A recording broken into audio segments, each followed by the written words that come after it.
Kung nagtataka kayo kung bakit lamang ang BanKo-Perlas pagkatapos ang Fighting Warays were ahead 18-10. It all started when Coach Dong de la Cruz fielded in Amy Ahumiro and Sue Roses. And these two players combined with si Herbacio to create something of a miracle para dito sa Perlas Spikers. Talo na, nanalo pa. Defense was better, offense was hard to guard. And in the end, itong Fighting Warays, minulto ng dami ng service errors nila. And it happened late in the set after posting a 2-set point advantage laban sa Perlas Spikers. Eventually, they surrendered an extended third set. There's pain, there's trouble, and there is cause for concern para sa kanilang team. And right now, they have to have a short-term memory as the fourth set is about to commence. And look at the numbers. Look at the errors, but look at the net defense ng Perlas Spikers, which was instrumental in erasing an 8-point deficit and winning an extended third set. Pero grabe yung 10 and 9 errors respectively para sa Fighting Warays and Perlas Spikers, Coach Ronnie. That's a very high number. Buti na lang halos patas sila. Otherwise, yun nga, magiging lopsided win for one team yun. Yung malalaking lamang, akala natin sapat na puhunan, pero sa ngayon, sa ipinapamalas na points ng Perlas Spikers, o walang malaking lamang. Ice cream lamang ang pinaglalabanan. Samantala, si Kyle Negrito with an error, and it's a good start para sa Perlas Spikers. 3-0 after that service ace si Jem Ferrer. And this is what we were talking about, Coach Ronnie, ano?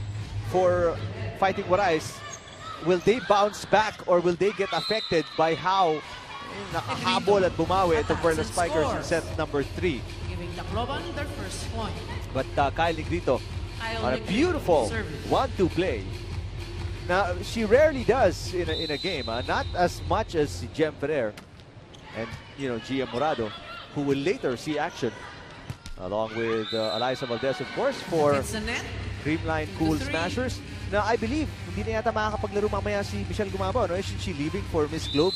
I believe so. Oh, pero yung roster naman nila, talagang solid naman yun. kumbaga, from top to bottom, can be a starter. That's right. Let's go to Vince Velasco for this report. Coach and Eric, nabanggit niyo nga kanina that Amanda Villanueva looks like she's in her best form, and that is because sabi niya for this conference, she focused on flexibility and power during training. She also said, especially during game days and during weekdays, she focuses more on eating right as well.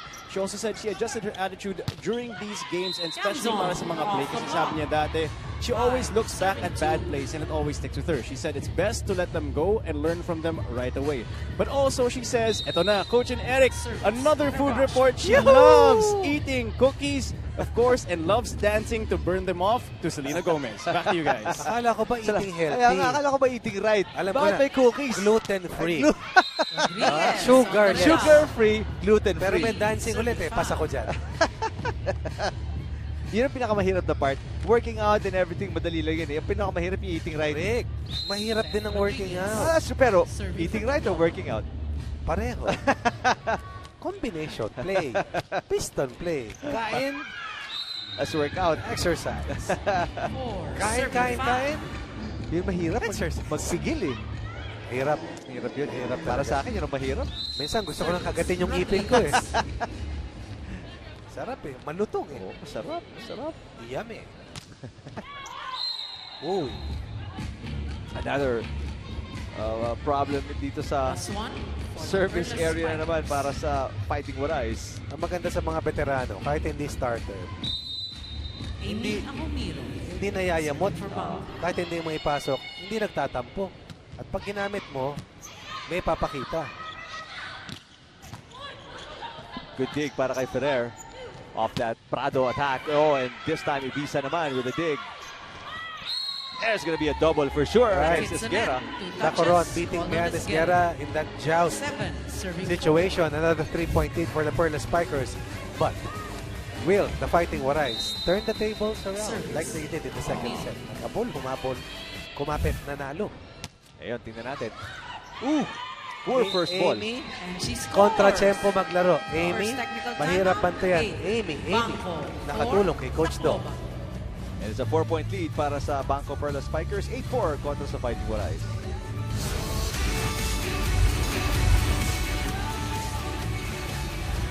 Patuloy ang Premier Volleyball League action. Rick, dito may sa turon, Liga. may turon, may turon. Saan? Uy, Ayun o. Turon. favorite ko din yan. Banana Q sa turon. The best, man. Banana Q, turon, kamote Q. Kamote Q, isa pa yun, oh. Leading scorers, players with double figures. And of course, unsung End of heroes, the first. Amy and Technical Sue time. Roses, together with Jem Ferrer. Even Joy The Dacoron for service that zone matter. for BanKo. Number 16, Amy. And pagkatapos matalo in set number 3, itong Fighting Warays. Kakapanghina yun. Ha? Oo, at naghahanap ng buwelo, ng momentum here in set number 4.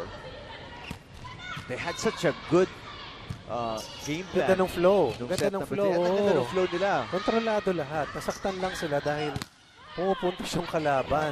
Dahil sa service error sila. Exactly, Dumidikit. oo. Hindi sila makalayo ng todo. Malayo na yung 8, pero hindi. Against a team like Kasi pwede BanKo-Perlas. gawin dalawa yun. Eh. Oo, actually. At Pwede. saka, mas malapit ka sa 25. That's true. Tumaas na yung pressure eh. Off the block, Tiamzon. In the meantime, Serving good forward. attack para kay Tiamzon as Perlas Spikers continue to add to their advantage here in set number 4. Service, Ahumiro. Amy Ahumiro, napakagandang hugot for Coach Dong de la Cruz along with Sue Roses. Kaya nga, since set number 3, hindi na sila napaltan ulit because of their great contributions sa game. Prado, white Meantime, serve, check off ball the block. in favor of Prado. 5, serving 9. That's what the Fighting Warays need more of. In captain, Prado becoming more aggressive, although serving for Tacloban. you risk burning her out because she's been doing such a great job defensively sa digs. Heather Ginoo trying to block Roses. Roses Roses with the runner. successful and will score. 10, serving Balik sa lima ang 5. kalamangan ng Perlas Spikers, 10-5. Sue Roses, in captain, serving. Negrito. Mababa para kay Esguerra. Meantime, Ferrer to Tiamzon. That's been a Tiamzon, connection over the block. that has been 11, good serving 5. all throughout this match.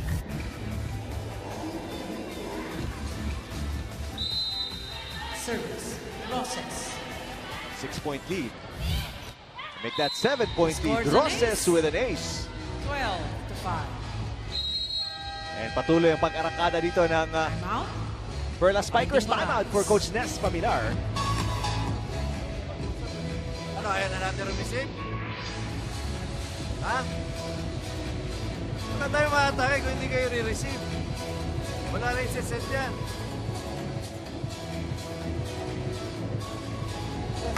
Habang maaga pa, wala kayo nag-i-score ang muli.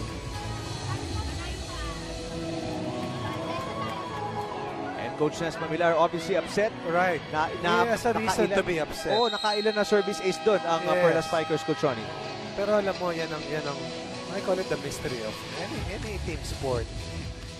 Sa loob ng ilang minuto, yung ginhawa at saya na nakaramdaman 12 nyo to 5 is the score. can be agony. Naglaho eh. Oo, if you let your guard down.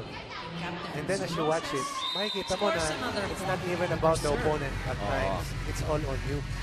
And that's why it's harder to swallow. It's a bitter pill to swallow. And of course, meron pa silang oras. 8 kalamangan ng Service, BanKo-Perlas. Roses. Baga pa naman. And Roses finally with a Plus mistake. 1 for Tacloban. As she's been playing almost perfect volleyball, Sue Roses off the bench. Shola Alvarez, serving. In the meantime, Substitution. Menchi Tubiera Tacloban, papasok 18 ulit out. para kay Coach Nes Tubiera Pamilar. in. Papaltan si Jovi Prado. Kailangan maghabol dito ng 7 ang Fighting Warays. They're down 6 serving 13, set number 4. And ang Perlas Spikers up 2 sets to 1. Tandaan natin kung kabubukas na po ng TV sets ninyo. Ang Fighting Warays were up by 2 set points in the third set to go up 2 sets to 1. Sila sana'y nasa 7-13. posisyon na to. But hindi talaga bumitaw itong Perlas Spikers and found a way to beat and save Service. the match Shola points, Alvarez. or sorry, set points ng Fighting Warays. Samantala, pupunta Dalawang si sunod Heather ito, Ginoo. ha? Rica? Oo. Dalawang sunod. Let's see kung makakapag-buo sila ng mahaba-habang run dito because again, they needed 7 straight points kanina. Ginoo.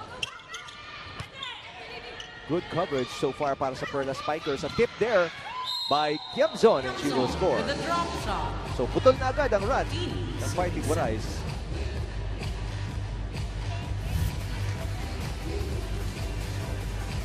Back to a 7-point lead for Perlas Spikers. Serving for BanKo. Ginoo. Tiamzon has been providing great digs in this game. Dacoron Esguerra, making her well presence read by felt. Dacoron. Now they're quicker, able to 15 recover, to 7. get their second win. But more importantly, just make sure that they stay ahead. 8-point lead, Service. 1 set advantage, close out set. Gustong isara ng BanKo-Perlas and go for their 5th straight victory. Ginoo off speed. Good coverage. On to Z. Tala Hervasio. Tubiera medyo mahina. And that's going to be very Hervasio. difficult para kay Shola The Alvarez. cross-court shot. 9-point lead, second tactical timeout. Black shirts 16, and cruise BanKo, control 7, versus the Fighting Warays. Tacloban.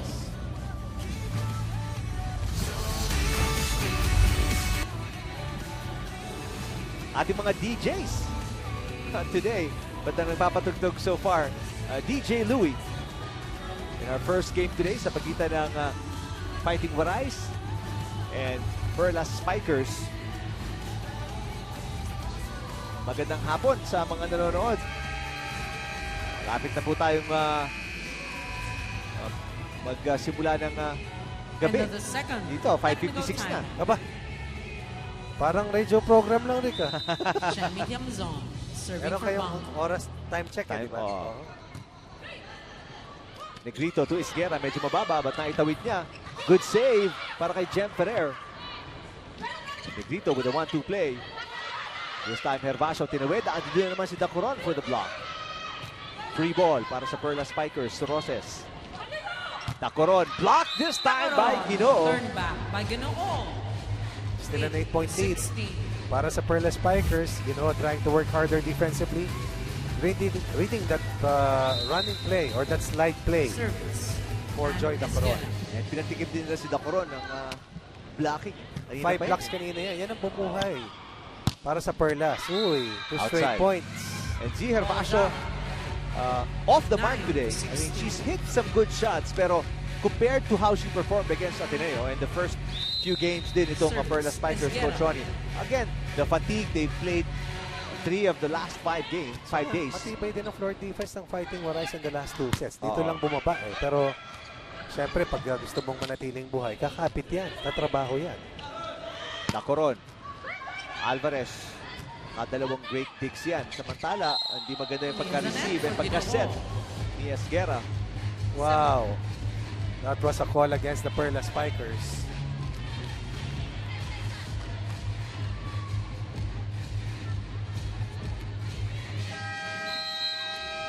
May timeout si Coach Dong de la Cruz dito. We'll listen in. Nagtanet pa tayo. Nag-over na. Sige lang, sige lang. Joy, bilisan mo. Nagdadalawa sila dito, okay? Nagdadalawa sila kay Joy. Isang maganda receive lang. Take mo doon, bato kay C. C, gawa mo ng paraan. Nakasama sa cross, okay? Come on. Let's go. Patay ka agad para hindi sila lumapit, okay? Huwag mo ilabas, ha?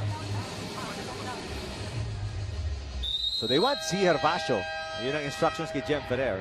And C to send it cross court. Let's see kung ma-execute.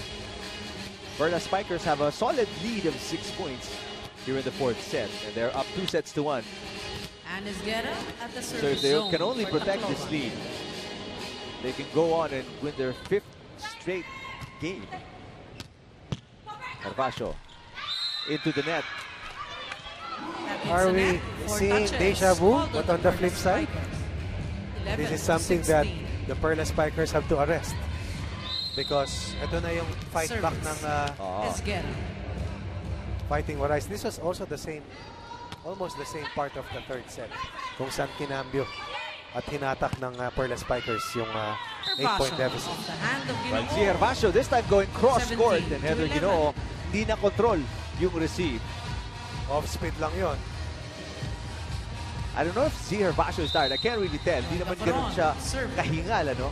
Pero she doesn't look like she has the same lift as she did against Ateneo. That was their last game. Ahumiro iaangat, Hervasio goes down the middle. Good floor defense para sa Fighting Warays. Hervasio kinargahan, Tubiera inangat. There's Ginoo. Into the block. Pero Wow. Ginoo, To probably 17. playing one of her best games. True, here in the PVL. Oo, matagal-tagal na nakapahinga si Jovi Prado. Pero si Ginoo, no relief job. Since the first set, from a high of 8, it is down to 5. Well, Jovi Prado might be their best player, but playing her best in this game ay si Heather Ginoo. That's for sure. Yung trabaho naman ni Jovi, hindi lang nila nasara yung third set talaga. And she's been more active defensively si Jovi Correct, Prado. correct. Tubiera. Ahumiro. Good set from Ferrer. Tubiera. Nilakasan and Looking for a check. Ball is outside. 18, serving 12. Still a 6-point lead Ito for... na yan. Almost the same Perlas. score right now. Actually, Jem Ferrer, Jem serving. Ferrer, 5 points in the last game. And Right. Ito na, Rick. Tumawid na tayo sa gabi. that's true. There's, Yes. there's a 9 block. by Hervasio. Oh, eksakto. 19, 12. 6 6 o'clock. p.m., it's Oh. a 7-point lead. So 6 p.m., 7. Para dito sa team ng BanKo-Perlas, Tacloban. looking for 7 out. 6. fifth Marzan. straight win. In. while trying to deal the Fighting Warays its second straight Service. loss and third overall if it happens na may sara na ito ng Perlas Spikers. Tubiera will score. Andrea Marzan is in the Tubiera. game for the first time para kay 13, Coach Nes Pamilar. 19. Coach Nes Pamilar was the first one na humugot at gumana yung paghukay niya ng malalim. Ferrer, Roses. Galing talaga sa Roses, quick hits ni combination. Sue Roses. And that 20, combination 30. also nalito yung depensa. Walang nakasabay halos. Take a look. Ahumiro aangat. But what about that excellent Yeah. defense coming from Ella De Jesus? Serving. Negrito. So, Alvarez. Ay, angat ni Giselle Tan. Here comes Nicole Tiamzon. Marzan, a little cold off the bench. For Marzan. Margin for error is slim. 30. Even that they were down by 7, now behind by 8. Perlas Spikers only 4 points away from winning their 5th straight game Service. and third straight win in the last 5 days. Alvarez. Inangat ni Ibiza. There's Tubiera attacking. Ferrer will set it up. They go to Roses. Roses cross court. Good dig para kay Tubiera. Alvarez cross court also. Tan naman with the dig. Tiamzon blocked. Kept alive by Hervasio. Falling down on the floor again. Tiamzon blocked again. Ferrer back to Tiamzon with the off speed. Tubiera has to be an angle. Wow. Oh, wow. Great exchange, great defense. Longest rally. Tiamzon into the tape of the net. That's going to be 4 touches kontra sa Perlas Spikers. They Tignan mo give yung- away a point. Tignan mo yung hingal ni 14, Chami. 21. Diba? Kasi ilang beses sa kanya pumunta. Yeah. But the good thing is they're still up by 7. Marby Marzan. Mubo na kasi si Hervasio eh. I'm telling you, Kasi heavy legs na yan. She Kahit look- paano, yeah. diba? Oh? she looks tired. Although, di mo makikita, hindi siya ganun kahingal. Conditioning is great. 21. But, yun nga, playing all these games in just 5 days, that's rough one. And will take its Service. toll. Marzan. Oh, ayan, nakaupo na si Zio. Ferrer, difficult set para kay Roses. Negrito to Esguerra. And ito, nabubuhayan ng kaunti ang Fighting Warays. Tatlong sunod. Lead down to 5. And a timeout here by Coach Dong De La Cruz. We'll listen in. Spiker mo, binigyan ko pa ng binigyan. Dito pang hawakan tayo mga dito. Okay. Nasarap naman, di ba? Ano mo nga si harap mo to. Running mo. Tingnan mo konti ang palo, ah. Pakiwala mo, papukayin mo lang. Okay. Sige. Patay ka agad para... BanKo! Si.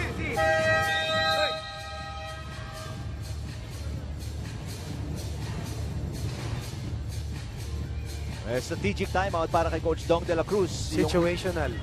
Yung timeout niya, ay yung labang niya. Yun na yun. Dahil Kapis sa right now kalahati. they need to score on this next sequence. Kasi tataas yung anxiety level dahil sa pressure. Oo. Roses. Nakaabang si Marzan. Good job para kay Andrea Marzan, who's coming off the bench. Ngayon lang nakatikim ng playing time in the fourth set. But Roses again. Veteran players once again connecting. Amy Ahumiro. And look at that misdirection. Just that slight space that's so needed to operate. Isolation play for Sue Roses. 6-point lead, 3 points away. Perlas Spikers. Alvarez. Ferrer inangat. Roses will set it for Hervasio from the back row. Right on the line for Z Hervasio.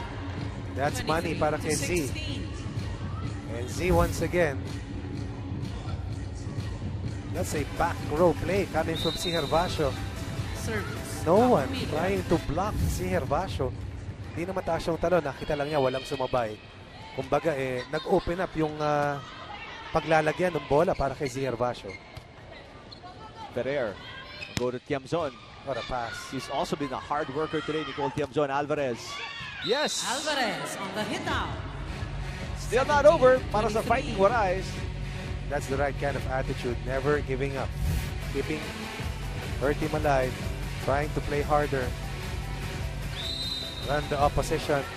Alvarez scoring off Sue Roses.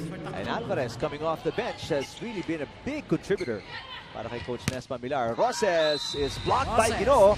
So 2 straight points para sa Fighting Warays. They're trying to make it a game and stay alive in this match. Just when you think that it's almost over, Yeah.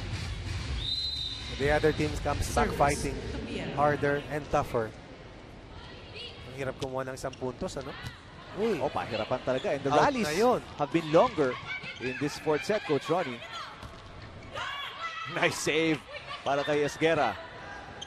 Roses with a push. Tubiera inangat. They want to go to Ginoo. Oh, off the tape of the net. not over. This will be 6 set points. And match points as well. All right, equivalent to 6 match points. Good place to be in after being almost down and out in the 3rd set. Now they're 6 points ahead and only 1 point away from winning their 5th straight outing. Alvarez. And that's it. And that ends the By set. a defense And the match. Perlas Spikers for BanKo, 25 win the game to 18. against this tough Congratulations to our Tacloban BanKo. Fighting Warays. Tingnan natin yung depensa. Nicole Tiamzon, pinaypay yung kamay just to be able to cover the attack. And pagod. And syempre, having played a lot of games in the last 5 days, Coach Ronnie, hindi bumitaw, hindi bumigay itong BanKo-Perlas Spikers, and they win their 5th straight game. They're undefeated so far. There's a confirmation ng kanilang 4-set win kontra sa Tacloban Fighting Warays. And to think, halos mabaligtad ang sitwasyon, Coach Ronnie, in set number 3, kung saan ang Fighting Warays, they were up 2 set points. And they were up at 1 point by 8 points kontra sa BanKo-Perlas Spikers. But hindi talaga bumitaw itong Perlas Spikers and bounce back via a 4-set win. Hard lessons to be learned para dito sa team ng Fighting Warays. Bitter pill to swallow as I mentioned earlier, but the unthinkable happened. Losing an 8-point lead and losing their 2nd straight game and dropping to a 2-3 win-loss record. Our best player is Z Hervasio, and she is right now with Vince Velasco. Vince? I'm with our player of the game, Z Hervasio. So Z, during the 3rd set, mukhang mag-pull away ang Fighting Warays. What changed for you guys to take over? We just huddled and then regroup. Sabi namin, kailangan hindi na namin papalagpasin. We did it before, we had a comeback set also. So sinabi namin na let's just play how we did like the previous game, and we came through naman. So Z, you guys had a lot of games the last couple of days. How was fatigue? Was the fatigue a factor in today's game? Yes. Parehas kami, Nico. Everyone inside the court were huffing and puffing, and buti na lang holding hands kami. We got through this game. Yay! Z, alam naman namin marami kang fans. Would you like to greet them? Yes, thank you first and foremost sa lahat ng BanKo-Perlas Spiker fans. Kita-kita tayo ulit next Wednesday. We hope to see you there. And thank you, Charo Bea, BPA Direct BanKo, and Jeriel Apilar. Thank you! All right, back to you guys. All right, thank you very much, Vince. Congratulations, Zihar Vasho. Holding hands while playing HHWP. But yun nga, pagod.